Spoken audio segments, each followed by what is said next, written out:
Hey guys, good morning. Anthony here. It's Monday, October 27th, 2025 at just after 9 a.m. I just had some breakfast, just fed the doggies. Now I'm having another cup of coffee. And just wanted to talk about some things.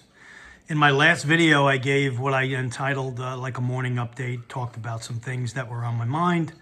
And I just want this video to be a continuation of that.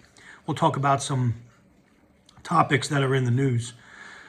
President Trump will visit, one of his stops on his visit is in Japan today with the new, I think it's the Prime Minister of Japan. It's the first female Japanese leader.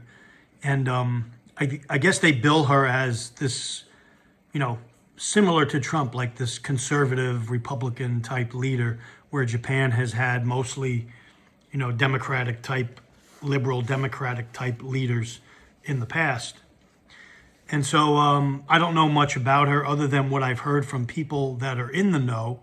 One of them being Michael Yan, who's been reporting on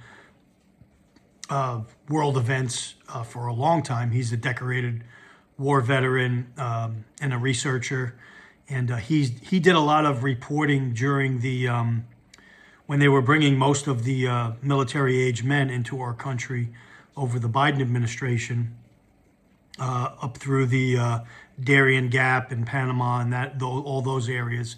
He was doing boots on the ground reporting on who was behind it, how it was going, who was coming in, who was funding it, the various NGOs that were bringing these people into our country in coordination with our government leaders and our government agencies that were willingly bringing these people in through land, air, and sea.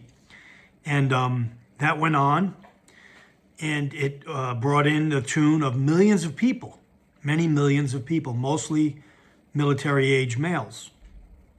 And so one would have to ask themselves, number one, who did it? And I have a lot of videos where I ask this question. Who did it? Who coordinated it, planned it, funded it, put it into operation, gave the orders, got everybody on lockstep, because you needed the various nations, countries around the world, Middle East, Africa, South America, Central America. You needed all those countries to recruit and to garnish and gather people and put them on the trail. And then on the trail here, you needed checkpoints and distribution points and waypoints and transportation hubs, of which the Chinese had literal hotels in the woods where their military-age men mostly were holed up or stopped for a break or got ready for the next leg of the journey here. And I'm sure they just wanted to work and, just wanted the American dream and all that stuff that everyone pushes. The funny fact is that in China, you can't really leave the country and just do whatever you want. You can't, I'm leaving today, Xi Jinping, and I'll see you later. I want the American dream. It doesn't work that way. Whoever leaves China has to be sanctioned by the CCP, and whoever leaves China and comes here, whether they're a student on a visa or somebody crossing our border illegally, they're bound to China first. In other words, they have to report back and get information back to China that benefits the CCP. So don't give me they just wanted the American dream bullshit. Okay, so getting back to that topic, Michael Yan reported on it, gave some really good on-the-ground reporting, and he's still giving great reports on what's coming around the world. This famine, this war that's continuing in the Western nations to bring them down so they can be merged into this globalist utopia that they have ready for everyone and get it ready for, the 2030 agenda and beyond. And so everybody seems to think that's a long way off. We're almost in 2026. So that would be, 4+ years till 2030. My question in today's video is, what does the world look like, especially America, in the year 2030? Based on what we've seen, what has happened to date, and what we're seeing now, our leaders pushing the globalist agenda, as I mentioned in the last video. And so Trump gets elected, he takes office, he brings in all the tech giants to his inauguration, all these people that supposedly he was against or was going to go after. Big pharma, people that push the death jabs, all that kind of stuff. But what we've received was the exact opposite. It's just the exact opposite. I'm sorry to tell you, if you're a Trump supporter, you got the exact opposite.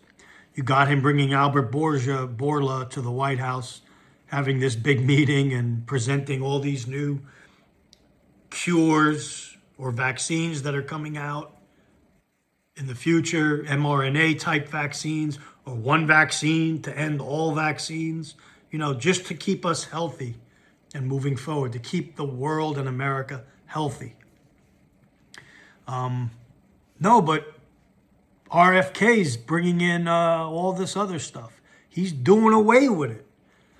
Doesn't seem that way.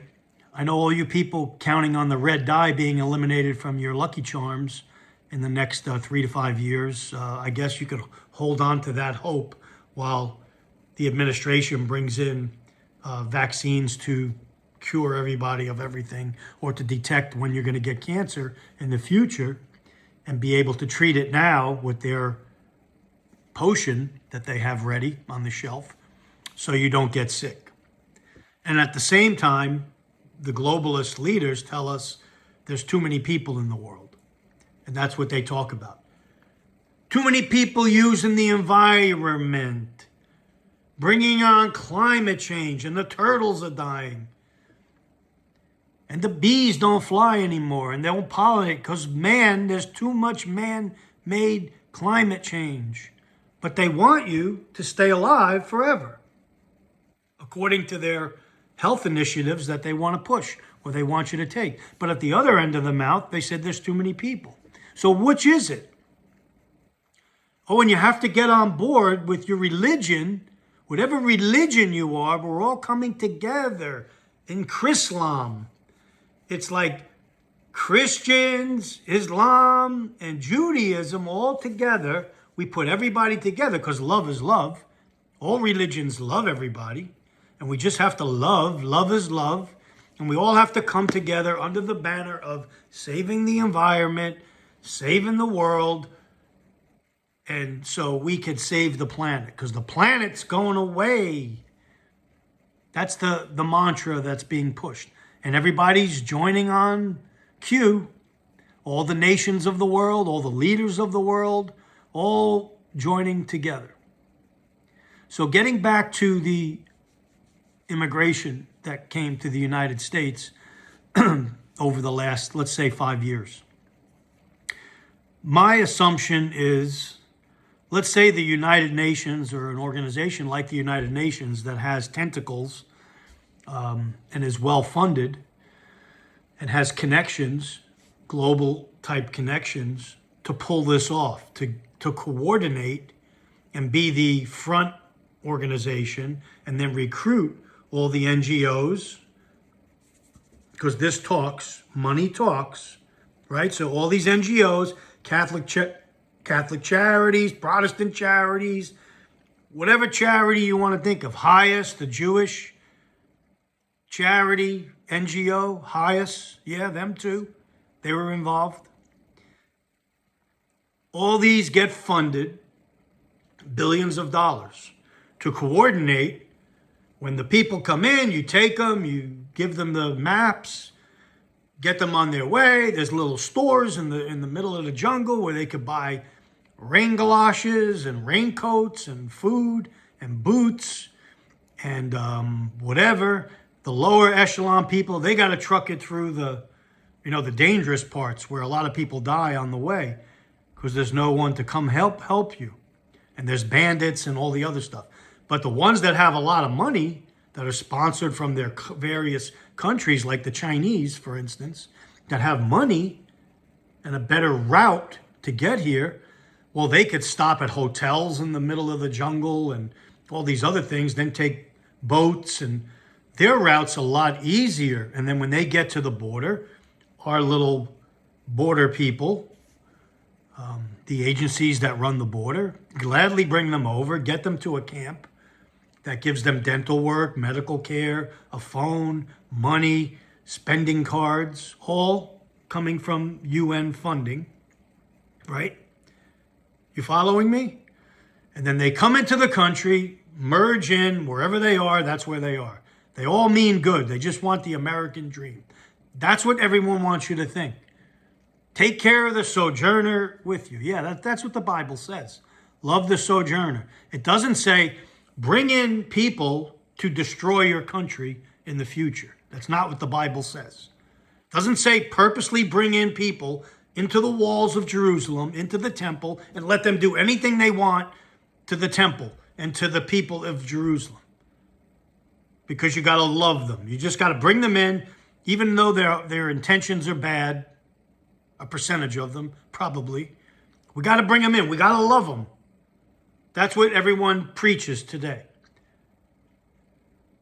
That is the case. And it is biblical mandate to love one another. It's not a biblical mandate to commit suicide. That's not a mandate. That's not biblical, committing suicide as a nation. That's not what Messiah preached. That's not what the Bible teaches. And so Trump gets elected president, and he ran on a platform of, I'm going to get to the bottom of this. I'm going to send the illegals back. Well, that's a start. That's a start if you're really serious. If you're really serious, and there's 20 million here, let's say, and I've done this math, you need 15,000 a day people that came here illegally to be taken out 7 days a week for the whole term of your presidency, and you might hit 20 million. So anything lower than 15,000, you haven't met your goal. And then secondly, it's very good. Okay, you want to take out the people that are here illegally, many of them military-age men. That's a great, noble cause. You want to lock down the border so no more come in. Okay, we shut down or we stopped a lot of the, so they say. We don't know who's coming in on visas, underground, on planes. We don't know what kind of backroom deals there are, or hushed deals there are now, still bringing in people. We don't know if they're bringing in people from the Middle East still, like Biden did. So we don't know this. So let's assume the borders are closed and there's less people coming in. Now, the next thing on your agenda, or the first thing that should have been on his agenda, if I was president running on that platform, who is behind it? So you go to the UN, you investigate, since we're the biggest contributor, you stop all funding of the UN until you get to the bottom of who coordinated all this and orchestrated all this, who's responsible, and then you bring them to justice. That hasn't happened, nor will it ever happen. Do you see? The people that were brought here for a reason, and I mentioned it in another video. Problem, reaction, solution. Create the problem. Okay, we just discussed it. Get the reaction, hire all the protesters on the left and the right, make them do this dance that's going on, ICE, and it's just a dance. ICE fired at the truck, the U-Haul truck, but the U-Haul truck got away. They didn't shoot the tires? Did they have blanks in the gun? I don't know. Okay, ICE shot at them. We arrested this drug dealer, this cartel. We did this, we did that. All showing stuff they're doing. Problem, reaction, solution. They're just reacting to the outrage that Americans have of what happened over the last 5 years. But it's all orchestrated to bring about a new paradigm, or their answer, the solution. And they're telling us now it's leaking out. It started leaking out when Trump took office, during his speeches, just watch who was invited to the White House 3 times: Bill Gates and Big Pharma, and 33 top AI techs and companies and corporations. Palantir, what's their goal? What's their leader's mindset? Oh, all good. America first. Okay. What I'm trying to depict in this video and get across to people is you've been duped by your leaders. You've been lied to. The purposes of the next leader taking office are not America first. It's the agenda first. The agenda is first, and whoever survives that and can come into the new agenda that's coming, 2030 and beyond, and gets on with the program and gets with the program, will journey into the next future stages of this agenda, this World Economic Forum agenda and other 3-letter agency agendas. And what do they have as cover? And I'll close with this. What is their cover to bring that about faster? Have you guessed it? War. War. War is the cover. Gerald Celente, quoting him, when all else fails, they, world leaders, our leaders, take you to war. Because during a war footing or a war scenario, people are able, the leaders are able to get the people to do things and sacrifice things that they may not have sacrificed if we weren't at war or some type of unrest in the country, the region, the hemisphere, or the world. And we have war brewing inside the country. We have war brewing with the hemisphere, with Venezuela and others probably. And we have war brewing in the world, Middle East, Ukraine, and anywhere else that they want to bring about this unrest, to bring about the system and get it here by 2030. Because when all else fails, they'll take you to war. During war, they're going to come on and tell you, we need your sons and daughters. That's what they're going to tell you, all the countries. We need your sons and daughters. They'll ask first. And many dum-dums will volunteer around the world in the different countries, including America. Patriotism, okay. And then when they haven't met their quota of enough people, they'll install some type of draft. And then get all the triangle flags ready for when your sons and daughters come home dead or maimed, etc. But they thank you for your service. Yeah, thank you for your service of a war that the globalists created and our leaders created, brought about, whose ends are enslavement of humanity under an elite few. That's what's coming. That's why the 3 things, it's easy to remember 3 things: war, famine or food shortages, or not being able to get enough healthy food and eating poison. That can be considered famine too, because your body's starving for nutrients. If there's no nutrients your body's getting and you're still eating, it's still technically a famine, because eventually your body's going to shut off or succumb to the poison being put in it. So war, famine. Famine just doesn't have to be, oh, there's no bread on the shelf. It could be the food you're getting is not real. That's part of the famine. That's part of the thing they want you to do. War, famine, and pestilence, disease. And they're working on different things in the lab to make them more virulent or whatever. Why? Because of what I just talked about in the beginning of this video leading up to now. So if you can remember war, famine, and pestilence, that ties everything together in a nice, neat bow and gives you an understanding on what you should be doing and how you should be living your life, what you should be relying on as truth, okay? And taking these leaders, not at face value, but really looking into their true motives and intentions. What's their real intent? What's their end game intent? That's what you have to think. You have to think, feel, and act. Just like during the COVID pandemic. They got everybody on board. All the countries were in lockstep, right? These big cities like New York, Los Angeles, Dallas, Texas. Don't mess with Texas. Nobody protested. Nobody was on the streets like they are now, protesting, throwing rocks at the cops.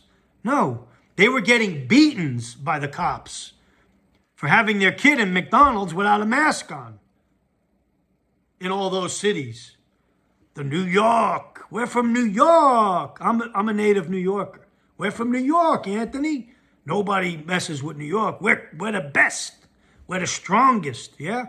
You're getting a Muslim mayor, Mamdani, that doesn't have the American dream in his vision.